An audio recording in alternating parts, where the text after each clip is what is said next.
Because I've decided to try and improve my videos and my channel, I'm going to be making a few experimental videos. I want to see what stirs the interests of my audience. I'm going to make videos about what I want, but there are many topics I want to make videos about. If I can figure out what you all want to see as well, I can figure out what topics satisfy both my interests and yours. So even if this sort of experimentation creates a few bad videos, in the long run, it's beneficial for everyone. Okay, shit's gonna be kind of weird. I found that the best place to start with my topics is how I became... Oh, fuck. This is a typical recording session for me. Struggling to figure out... Well, you'll see. Okay. I found that the best place to start with my topics is how I came to believe the things I currently do. And with most people, those sorts of beliefs usually start in childhood. Is that even true? I don't know if that's true. I wrote that, but I don't... It's probably true. All right, let's see. Hold on. What would you all even call... Do most neuroses start in childhood? That there is an association between neurosis and personal... Things of childhood neurosis. Orthodox photos. Oh, I don't know. Oh, this is some Jesus shit. Extensive aborted neural mental states among children and teenagers have reached a previously unknown level, about 80 since... Okay, yeah, well, this says it, but Orthodox Photos, I don't know if that's... I mean, come on. Is this a reputable site? I don't know. This is the problem. And yes, this is very typical of a recording session for me. I don't know, like, I write things, I don't know what the fuck I'm talking about.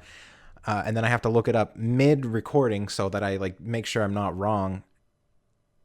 And then I have to edit my script. All right, hold on. So is this even a reputable site? Is Orthodox Photos. What the fuck is this site's name? Orthodox Photos? Orthodox Photos, a reputable site, right? How to determine if a website is legit. Oh, fuck. How to spot a fake website in 2018. See, I don't want to read. Now I got to read a whole fucking thing about how to know if a website is... Do trust seals mean anything? Can you guys hear that, like, stomping around? I hear, like, there's, like, some weird squeaking sounds. Okay. Do you think AI will become mainstream in 2018? Isn't AI mainstream now? Recording with ADHD. We're going to go with, and with most people, these sorts of beliefs usually start in childhood. We're just going to go with that. We're just going to say, yes, that's what it is. That's why I talk about my childhood so much. When I was a kid, my parents were Christian, so I grew up Christian, and I believed in something I call a moral core. I made that up. I'm pretty proud of it. I believe that the best value you could have is wanting to do things that in some way worship God or brought about his will. I wonder how many wars have been hinged on that premise. Such an asshole. Okay, so the point of a moral core is that when you don't know what to do in any given situation, you have something to fall back on. An example would be when I was 18 and I was part of my church's youth group. They were going on a trip to New York to feed the homeless. I didn't want to go because I'd rather play World of Warcraft. It's true too. Did you guys see that Classic WoW is coming out pretty soon? Well, I think that it is anyway. Classic WoW release date. November. No, not that. When does Classic WoW come out? Classic WoW will be released in summer. Whoa, wait. Classic WoW will be released in summer 2019? That's like right now. Right, so I have a Discord server for Classic WoW. Like, if you guys want to join my... I have, like, just a couple of people in there right now. One person in there right now. But I'm, like, getting people together so we can be on the same server. Like, we don't have to be in the same guild or whatever, but we can be on the same server, so... Fuck, video. That's right. Video. Fuck. Okay. I didn't want to go because I'd rather play World of Warcraft. You know how true that is? You know how fucked up that is? That I don't want to feed homeless people because I'd rather play World of Warcraft, but it's just like... That's just life.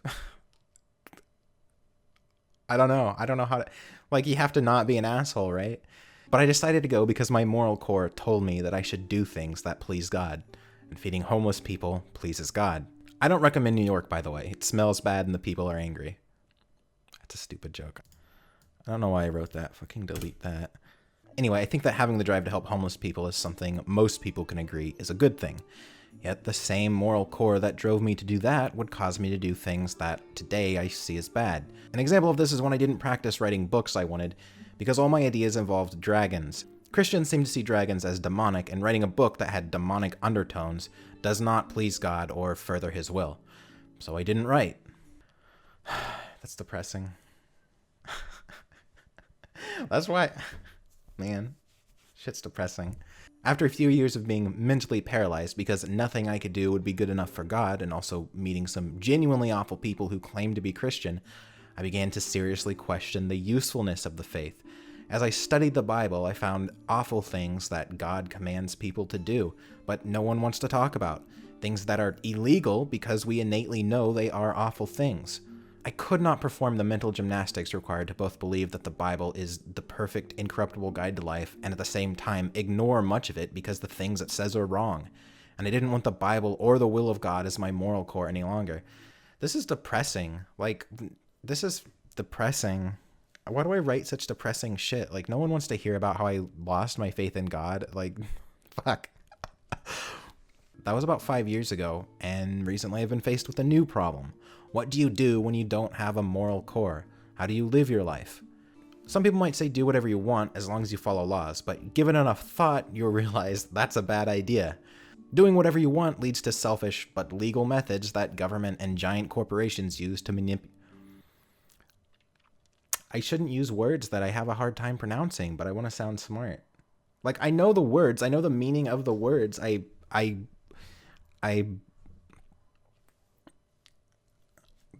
shouldn't point at the screen because you guys can't see it, but I know the meaning of the words. I read them all the time and I write them all the time, but I have such a hard time fucking pronouncing them. It's like I make myself sound so stupid all the time.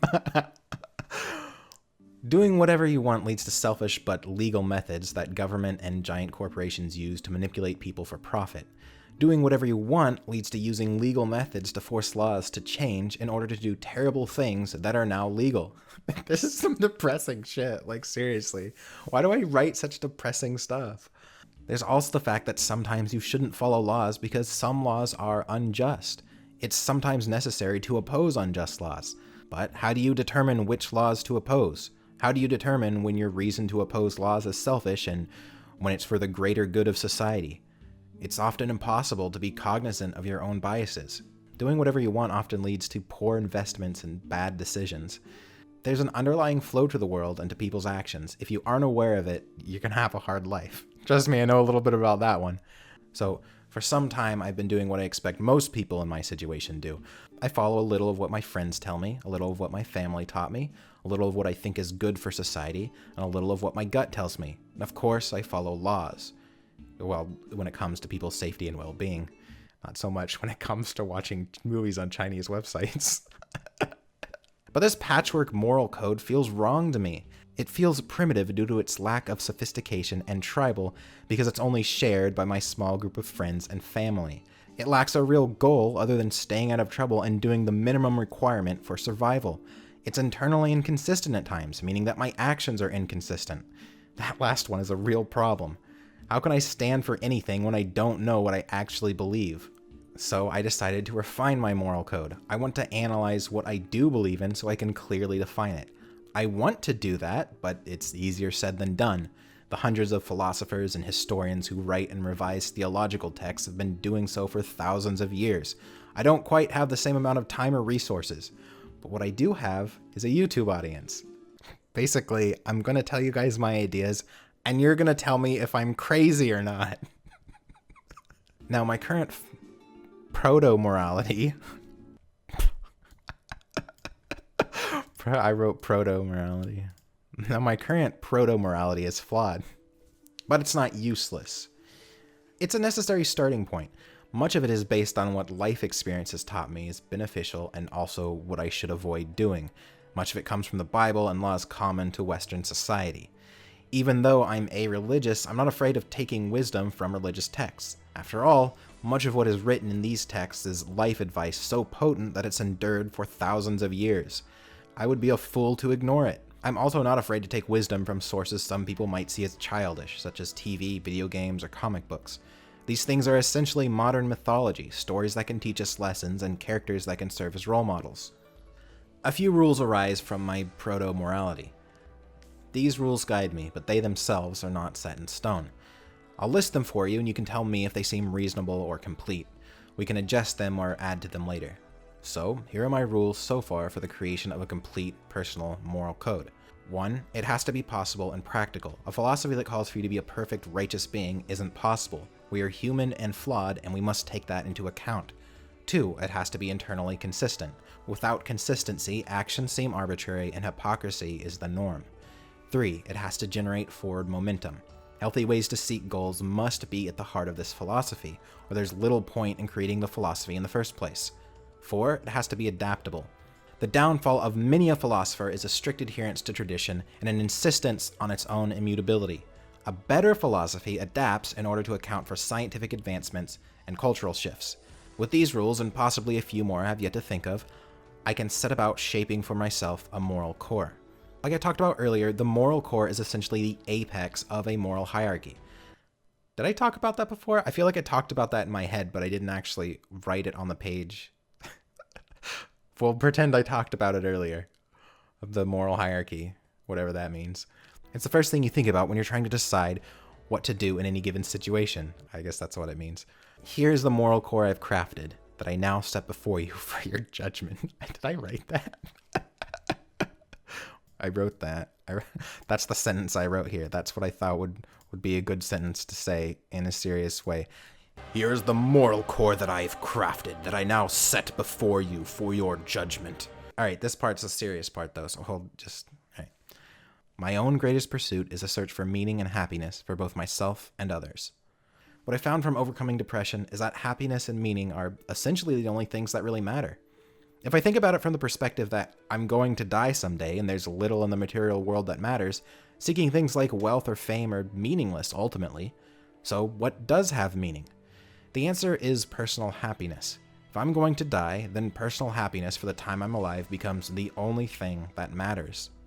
I've also found that by making small sacrifices for the sake of generating happiness in others, I'm often rewarded with things much larger than what I sacrificed. By making that into a habit, I've found that I quite like helping others. Then it's no longer a sacrifice. It generates happiness to help others, and I'm also rewarded with more happiness. But I said both happiness and meaning. So what's the difference between the two? I would say that happiness is something you feel in your heart, while meaning is something you feel in your head. To put it in different terms, meaning is when you feel like what you're doing matters. Meaning comes from having long-term goals. Meaning is also usually characterized by making sacrifices right now in order to have something greater in the future. But if you make too many sacrifices, then you aren't going to be happy. Being happy doesn't necessarily mean feeling joy at all times. It can also mean just being content. Yet, one of the issues with always seeking happiness is that it can lead to issues. If you always focus on living in the moment, the happiness you get from it may start to dull. You aren't happy anymore. Suddenly years have gone by and you haven't accomplished anything with your life. You have no plans for the future. You need to seek meaning so you can move forward with your life. And sometimes that comes at the cost of happiness. But you need to seek happiness because making constant sacrifices for the sake of meaning can only lead to demotivation and depression. Wait, what? What does this mean? Busy. What does busy mean? Record, you fucker. No more shot is available. Does that mean I'm out of space? That must be what it means. All right, fuck it. I guess we don't have the camera for the rest of it. I'm not fucking stopping. The first part of the statement is important too. It's worded specifically, my own greatest pursuit, instead of the greatest pursuit. You can only really ever know yourself. There have been plenty of people who have achieved great things with their own philosophies. Therefore, I should never say that my personal philosophy is what's best for everyone. So with that, I'll leave it to you to discuss in the comments. This video may have made no sense or have been dumb or maybe just boring, but I want you to tell me your thoughts and about different aspects of it, and if you liked it and if this is something you'd like to see in the future. I've been reading a lot of Jordan Peterson lately, if that wasn't extremely apparent. If the railman on the left side of the track lives, he too will kill 5 men. In fact, the same 5 that the railman on the right would kill. However, Lefty will kill the 5 as an unintended consequence of saving 10 men. He will inadvertently kill the 5 men as he rushes the 10 hearts to the local hospital for transplantation. A further result of Lefty's act is that the busload of orphans will be spared. Among the 5 men killed by Lefty is the man responsible for putting the brain at the controls of the trolley. If the 10 hearts and Lefty are killed by the trolley, the 10 prospective heart transplant patients will die, and their kidneys will be used to save the lives of 20 kidney transplant patients, one of whom will grow up to cure cancer, and one of whom will grow up to be Hitler. And you know, separate it by, I guess, if you liked it, then leave a like, and if you didn't like it, then leave a dislike. That's what the bar is for, right? Okay, I guess it kind of goes without saying. Anyway, but even if you didn't like it, I'd like to hear your comments, and thanks for watching. I'll see you later. Fucking airplane flying overhead.